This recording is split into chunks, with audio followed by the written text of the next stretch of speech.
Quiero agradecer nuevamente al pastor Carmona por el privilegio que me permite de compartir la palabra de Dios con la iglesia y por supuesto a Dios que es el que coordina todo.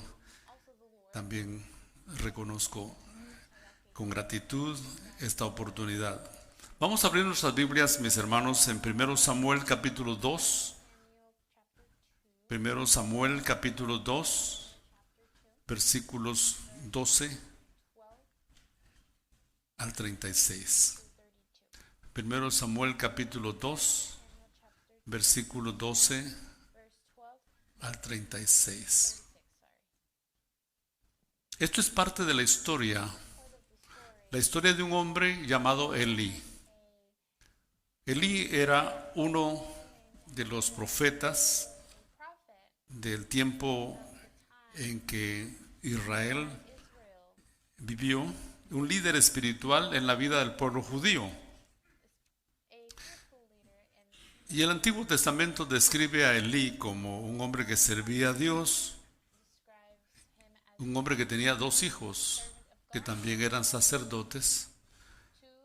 Sus nombres eran Ofni y Fines. Ellos también servían como sacerdotes. Tristemente, Elí, de alguna manera, le falló a sus hijos y le falló a Dios. Y nos deja una lección a nosotros, los padres, en relación a la crianza de nuestros hijos. Quiero hablar esta mañana sobre el síndrome de Elí y cómo evitarlo. Creo que la mayoría estamos familiarizados con el término síndrome. Síndrome son los síntomas que caracterizan una enfermedad. Y hay diferentes clases de síndromes que no vamos a elaborar, pero el tema de este mensaje es el síndrome de Elí y cómo evitarlo. El síndrome de Elí en este relato bíblico que tenemos enfrente se ve en nuestro tiempo. Se ve cuando los padres son cristianos y los hijos son mundanos. Se ve cuando los padres son piadosos y los hijos mafiosos.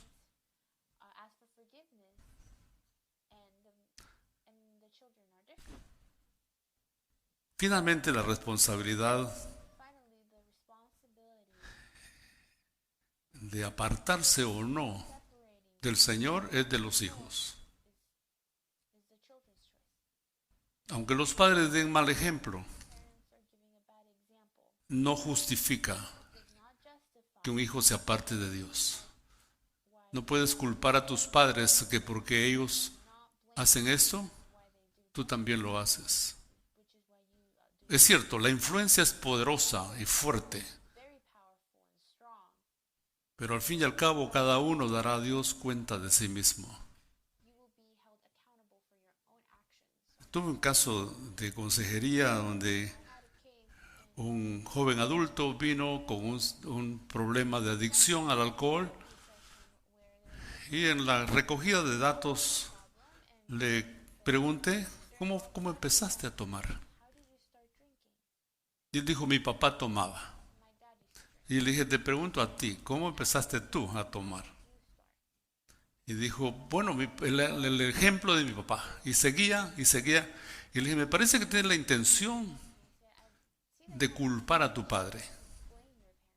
Y dijo, sí. Y le dije, vamos a admitir que el primer trago fue culpa de tu padre. Pero los otros 2.989 tragos que te has tomado ya es decisión tuya porque te gustó o no. ¿Cuántos ex borrachos hay aquí? Ok, varios, más o menos. Ok. ¿Cuántos ex? No quiero ponerlos más nerviosos. Estuve por ahí donde alguien dijo, ¿cuántos ex ladrones? Ya fueron menos manos porque como que eso da un poco más cuidado. Pero los que han estado atrapados en eso y ahora están libres de eso, saben que es un acto de su voluntad comenzar y es un acto de su voluntad dejar. Así que cuando presentamos a Elí, no estamos diciendo que los hijos hicieron lo que hicieron debido 100% a que Elí lo permitió así, sino que ellos tomaron la decisión. El síndrome de Elí entonces consiste en eso, cuando los padres son una cosa y los hijos son otra. Es un síndrome muy raro, porque pareciera que los hijos del tigre salen rayados, pero no siempre. No siempre. El hijo crece, la hija crece cuando, pese a tu buen trabajo que has hecho, toma su camino para la derecha o para la izquierda. Sin embargo, el caso de Elí es un poquito diferente debido a que, lo vamos a anticipar, Elí no evitó que sus hijos adultos hicieran lo que hicieran en menosprecio del ministerio que el Señor les había encomendado. Algunos padres cristianos sufren de síndrome de Elí con sus hijos, y esto, por supuesto, nunca es tarde para poderlo arreglar. ¿Cómo sabemos que tenemos el síndrome de Elí? El pasaje que les mencioné dice el versículo 12, 1 Samuel 2, versículo 12: los hijos de Elí eran hombres impíos y no tenían conocimiento de Jehová. ¿Cómo es eso? Si eran sacerdotes, se supone que conocían. Sí, el pasaje expresa claramente el problema de ellos. Ellos en la práctica eran religiosos, dirigían ritos, ceremonias, sacrificios. Eso hacían. Conocían todo lo que son los procedimientos, conocían todo eso, pero no conocían al Dios que servían. No tenían conocimiento de Jehová.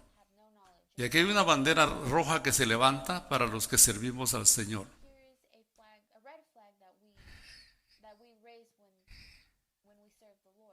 Dios dice que debemos gloriarnos en conocerlo a Él. Tu conexión con Dios es más valiosa que tu servicio a Dios. Si sirves, si estás desconectado de Dios, vas a hacerle mucho daño a la obra y lo que haces no tendrá fruto. Estos hombres eran hombres impíos, eran sacerdotes, pero Dios los califica como hombres impíos, porque dice el pasaje ahí, no tenían conocimiento de Jehová. Y luego el pasaje, el relato explica cómo ellos profanaban los sacrificios. No vamos a entrar en detalle porque son detalles que usted puede leer en su casa, pero ellos cambiaron los procedimientos que Dios había dado para hacer los sacrificios. Ellos los pasaron por alto y establecieron su propia manera de ofrecer sacrificios. ¿Cómo sabemos que tenemos el síndrome de Elí? Bueno, versículo 22 al 25.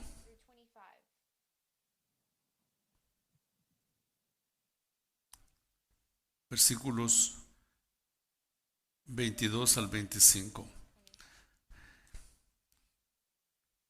Pero Elí era muy viejo y oía de todo lo que sus hijos hacían con todo Israel y cómo dormían con las mujeres que velaban a la puerta del tabernáculo. Esto es adición a lo que ya mencionamos. Esto es una inmoralidad muy clara, que ellos como sacerdotes dormían con las mujeres que trabajaban dentro del tabernáculo. Y la respuesta, la reacción de Elí como jefe del sistema sacerdotal en el templo es esta, versículo 23. ¿Por qué hacéis cosas semejantes? Porque yo oigo de todo este pueblo vuestros malos procederes. No, hijos míos, porque no es buena fama la que yo oigo, pues hacéis pecar al pueblo de Jehová. Si pecare el hombre contra el hombre, los jueces le juzgarán. Mas si alguno pecare contra Jehová, ¿quién rogará por él? Pero ellos no oyeron la voz de su padre. Ellos no oyeron la voz de su padre porque Jehová había resuelto hacerlos morir. Versículos 22 y 23 me parece una manera blanda de acercarse a un pecado tan fuerte en la vida de hombres adultos, con una asignación de ministerio que ellos tenían, y Elí como su padre y jefe de ellos en el contexto sacerdotal, viene y nomás les reprocha. ¿Por qué hacen esas cosas? Eso no está bien. Eso no es bueno lo que yo oigo. No, hijos míos. Hasta ahí está bien. Pero ¿qué más pudo hacer? Expulsarlo del ministerio. Él tenía la autoridad para hacerlo porque era el líder, era el jefe y no lo hizo. No lo hizo. Quiso en cierta forma solapar sus pecados. No estaba de acuerdo con ellos, pero tampoco tenía el valor de expulsarlo del ministerio y decir, se me van de aquí, no más. La honra de Dios es primero que la honra de ustedes. Y el síndrome de Elí se hizo presente ahí con un padre piadoso y sus hijos mafiosos, con un padre cristiano y sus hijos mundanos.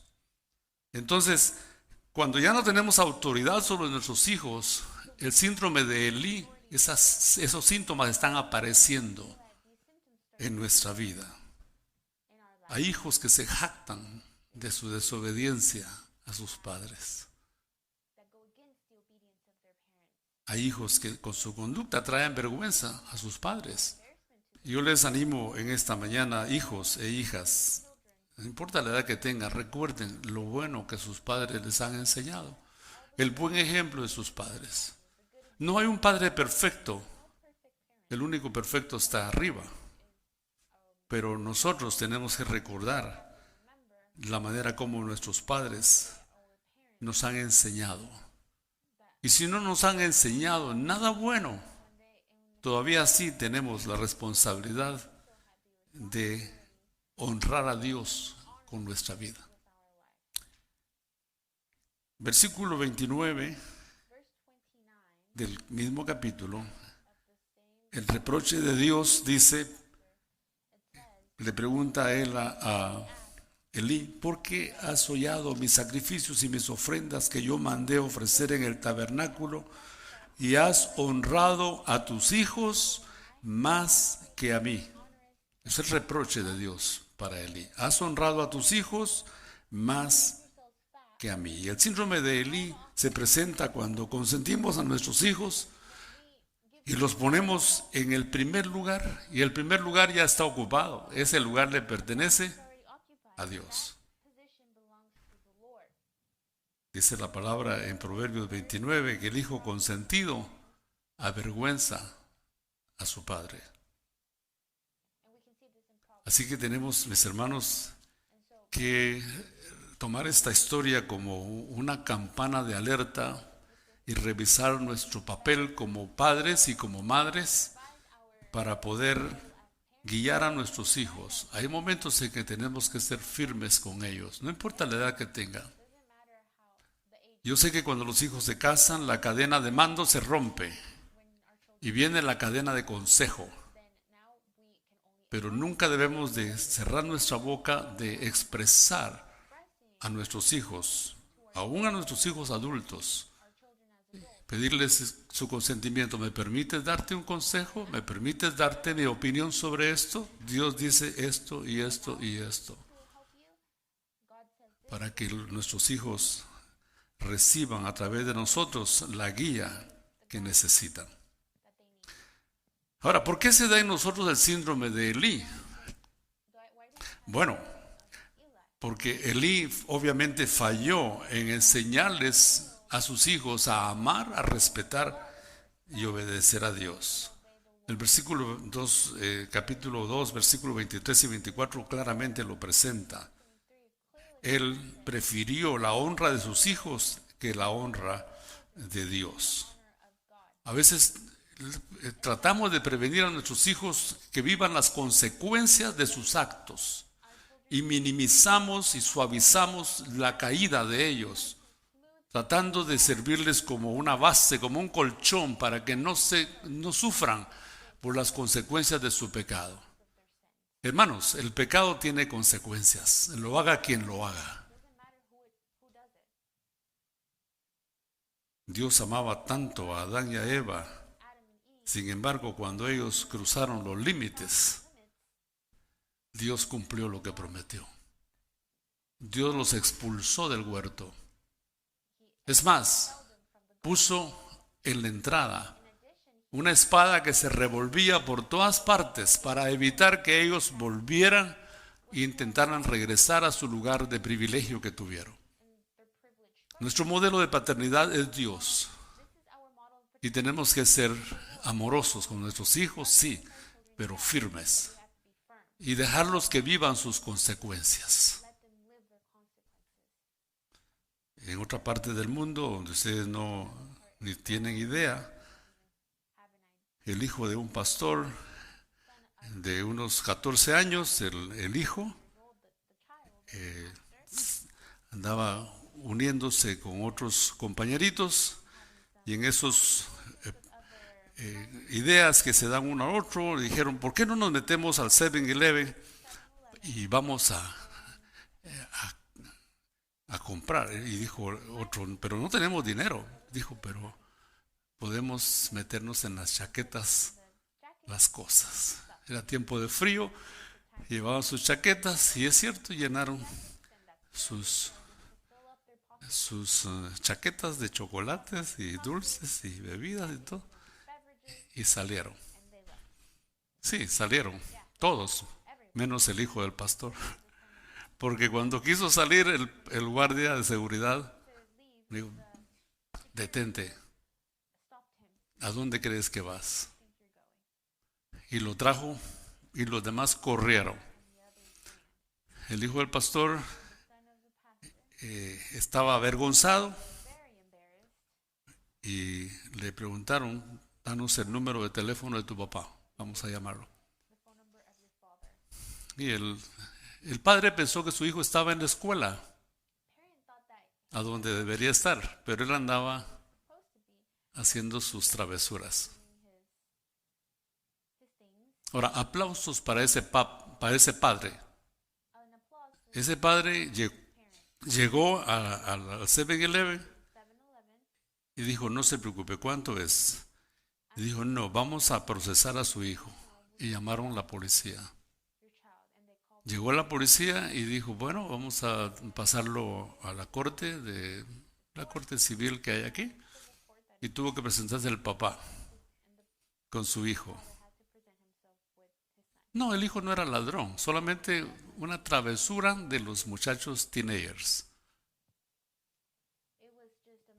Y entonces vino conmigo y me dijo el papá, mira, me da pena tratar esto en mi iglesia, pero me gustaría que tú me ayudaras para trabajar con mi hijo este caso. Y le dije, por supuesto que sí. La corte le puso 200 horas de servicio a la comunidad, que podía hacerlas en una iglesia y obviamente no las iba a hacer en su iglesia, no que en la iglesia del amigo César García. Y le dije, bueno, ven para acá, vamos a... Y claro, él como teenager pues, recibió su asignación de trabajo y hacía esto, hacía lo otro. Y le dije, esto no está bien hecho, tienes que volverlo a hacer. Ustedes saben cómo me gustan las cosas bien hechas. Y dice, pero que ya lo hice. Bueno, si no lo haces bien, no te firmo. el papel que llevaba de la corte. Terminó sus 200 horas de servicio a la comunidad y le dije, mañana te faltan 2 horas más, mañana vienes bien vestidito y después de que termines tu trabajo nos vamos a ir a celebrar a un restaurante que tú quieras. Me dijo que quería ir a un restaurante. Hermanos, esos teenagers comen. Oye, creo que me costó, pero al fin y al cabo lo llevé y le dije, eres libre y gracias a Dios porque te ha dado. ¿Qué has aprendido de esto? Y él me dijo, yo le agradezco a mi papá por ser un padre firme. Lo hizo llegar hasta las últimas consecuencias y ahora este muchacho es un médico cristiano. ¿Escucharon? No es un delincuente, porque tuvo un padre que fue firme y le permitió vivir las consecuencias de sus actos.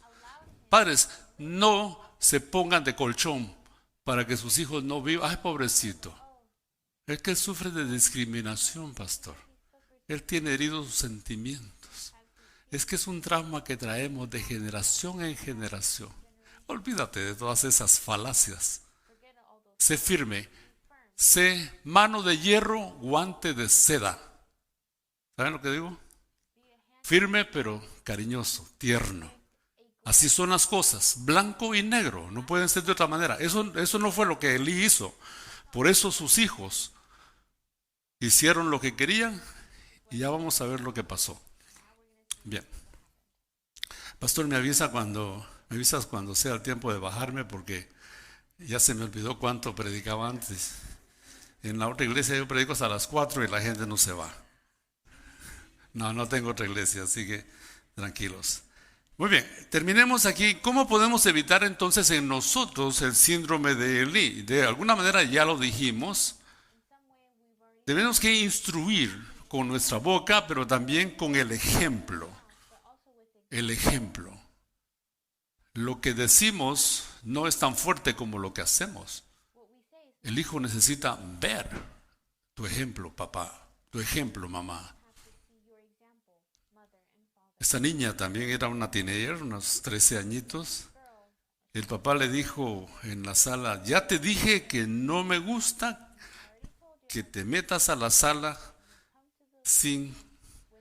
con tus zapatos. Tienes que quitártelos para entrar aquí. Y entonces la hija le dice, muy bien, a ver, te quito los tuyos primero. Y empezó a desatarle los zapatos y a sacárselos. El papá con los zapatos puestos y pidiéndole a la hija que hiciera algo que él no estaba dispuesto a hacer. Tenemos que ser consecuentes y ser con nuestros hijos en ejemplo y en palabra. Una cosa más en esto, establezcamos límites claros y firmes. Claros y firmes, límites, en todo. Desde los chiquitos, tienen que tener límites. Cuando nos reuníamos en la mesa con papá y mamá hace muchos años, una de las cosas que papá nos recordaba es que a su mamá siempre la deben respetar. No importa que ella se equivoque, me le hablan con respeto. No quiero que le suban la voz. Y un día yo no me di cuenta que él estaba ahí cerca y entonces yo como que le subí la voz a mi mamá. Y cuando sentí la mano de mi papá, así, y dijo, ven para acá. Es lo que hemos hablado, que no le faltes el respeto a tu mamá. Y dijo, yo me di cuenta, yo lo escuché. Ven para acá. Vete a tu cuarto y allá me esperas. ¿Qué cuarto? Era un cuarto para todos que teníamos. Éramos 8 en ese tiempo, hijos, y 2 ellos, 10. Una casa que era la mitad de esto, puro hospital, camas por donde quiera. Nada que tu privacidad. ¿Cuánto les tocó eso? Ah, sí, ya estamos en el mismo barco. Estamos todos traumados, ¿verdad? Y me dijo, allá me esperas. Y yo sufriendo porque no aparecía. Y él tranquilo por allá, haciendo saber qué. Al fin, como a los 20 minutos llegó. Pensé ya se le olvidó. Y no me preguntó por qué hiciste eso, lo que me dijo, por haberle faltado respeto a tu mamá. Y no les voy a decir cuántos me dio, porque no me dio muchos tampoco, no daba muchos, pero daban 2 que equivale a 2 docenas de los que las madres modernas dan. Los papás modernos hoy apenas. Va. Y más si tienen el diaper así todo como que son hormigas y solo les hacen el masaje y ya estuvo. Límites claros, justos y enforzar eso. Y más cuando ya son teenagers deben ser dialogados, por supuesto, los límites, hablar con ellos, llegar a acuerdos para que ellos mismos decidan, lleguen al punto donde que queremos estar. Como ustedes saben, yo tuve el privilegio de crear 3 mujeres. No cambiaría por nada del mundo el haber sido padre de 3 mujeres. Sigo siendo padre, pero ellas eran teenagers en ese tiempo. Y llegó el tiempo de hacer límites, y entonces ya establecimos los límites en este tema y en y el otro. Y les pregunté, a ver, ¿qué piensan ustedes que debe ser el límite?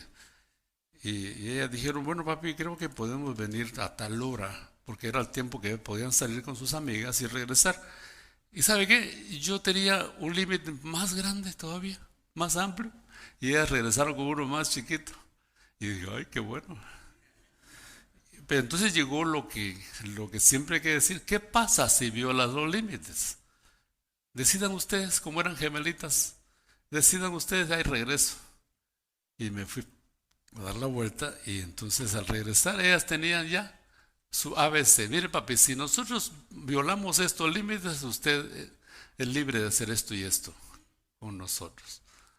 Y así, en formas de diálogo, mis hermanos. No hay necesidad de que te sientes y pegues 2 manotas así en la mesa y escuchen, porque va a hablar Nabucodonosor o Faraón. No tienes que ser un déspota, un dictador, sino un papá. Ni tampoco amigo, porque ya saben que los amigos son los que se tapan las cosas unos con otros. Tú eres su padre, eso es suficiente. Y hablar con ellos y enforzar eso, enforzar, aunque te duele el corazón, porque duele el corazón, pero enforzar las cosas desde chiquitos para que ellos crezcan en el camino de lo que es justo y lo que es correcto delante de Dios. Dice el Señor, corrige a tu hijo y te dará descanso y dará alegría a tu alma. Ahora eso, repito, requiere tiempo. Requiere tiempo para que estés presente en la vida de ellos. Claro, no puedes estar todo el día con ellos, por supuesto que no, pero establece tus tiempos con ellos.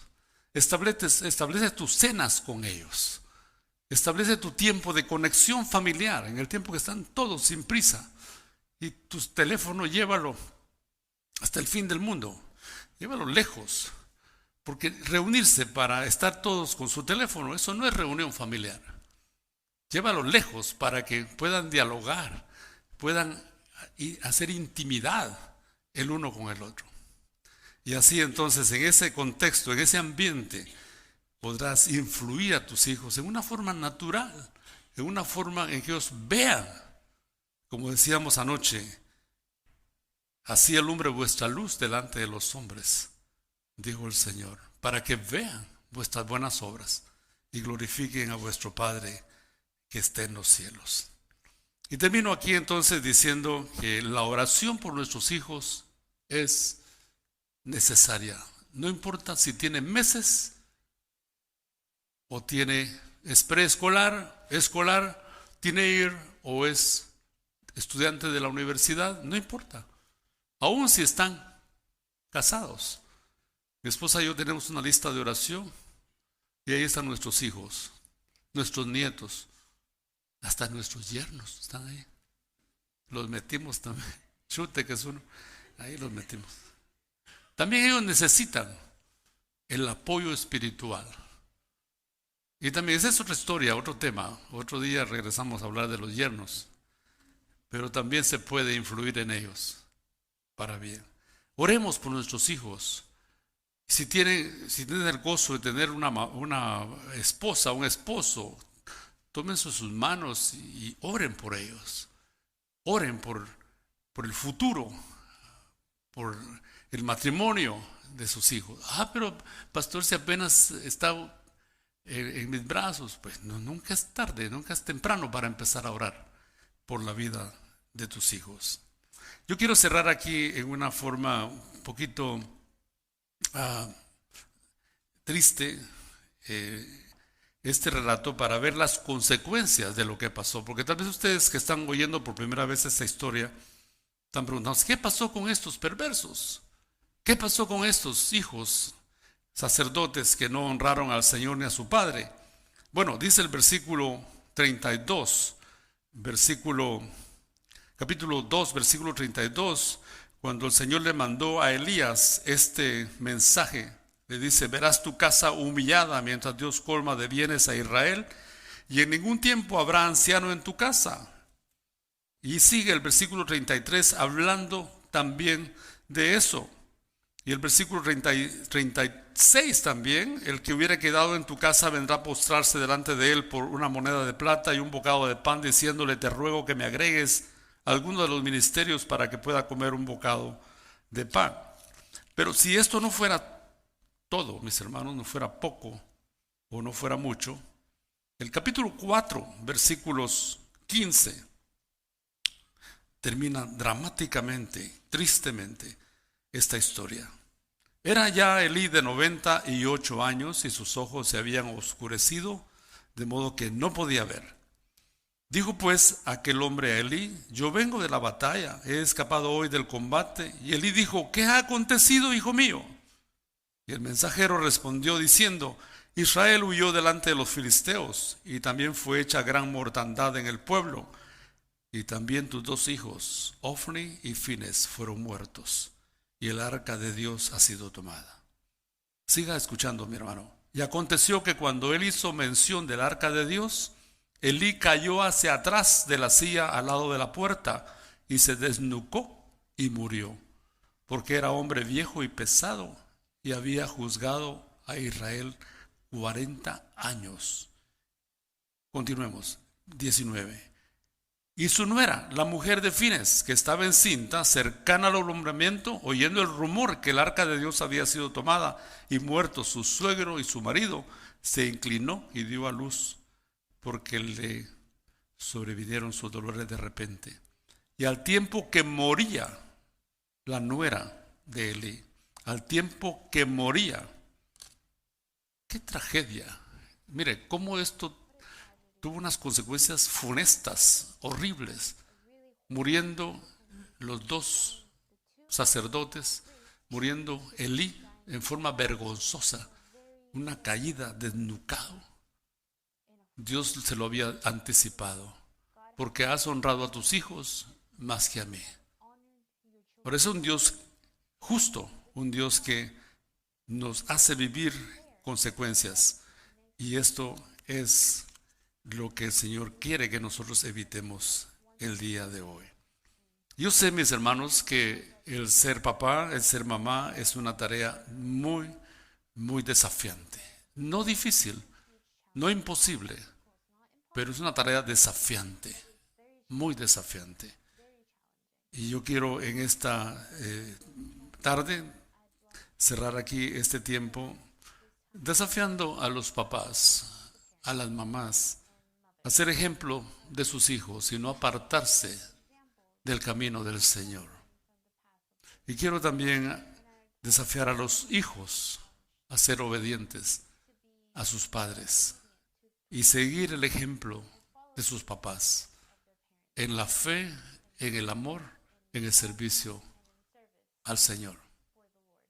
Quiero pedirles si hay papás que en este momento quieren que se ore por ellos, por el ministerio que están haciendo con sus hijos. Les voy a pedir que que vengan aquí conmigo al frente. Papás que tal vez están viviendo un tiempo difícil con sus hijos o tal vez no lo están viviendo, pero que quieren encomendar su ministerio al Señor. Voy a invitarles para que aquellos papás y mamás que deseen que sean incorporados en la oración final vengan al frente para que oremos con ustedes.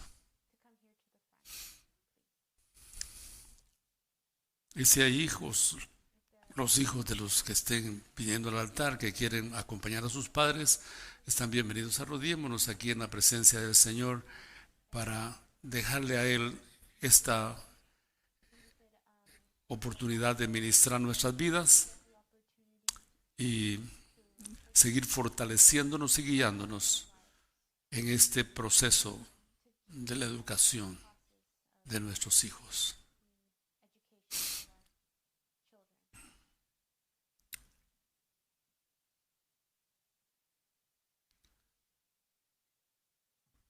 Todos los que son papás y mamás, sea que estén en el altar o en las bancas, encomienden en este momento su función de papá y de mamá al Señor.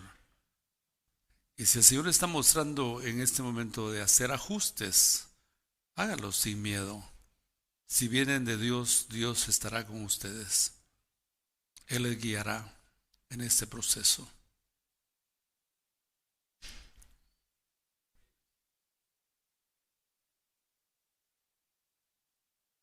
Padre, estamos delante de ti agradeciéndote de nuevo el privilegio de ser papás y mamás, transmisores de vida, pero también de ejemplo a nuestros hijos.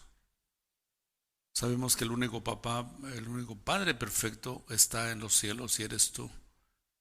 Pero queremos motivarnos a seguir en esta función que nos has encomendado, de guiar a nuestros hijos, de educarlos, de formar en ellos el temor a ti, el amor a ti, el respeto a ti. No queremos caer, Señor, en el síndrome de Elí, en que Él los honró más a ellos que a ti.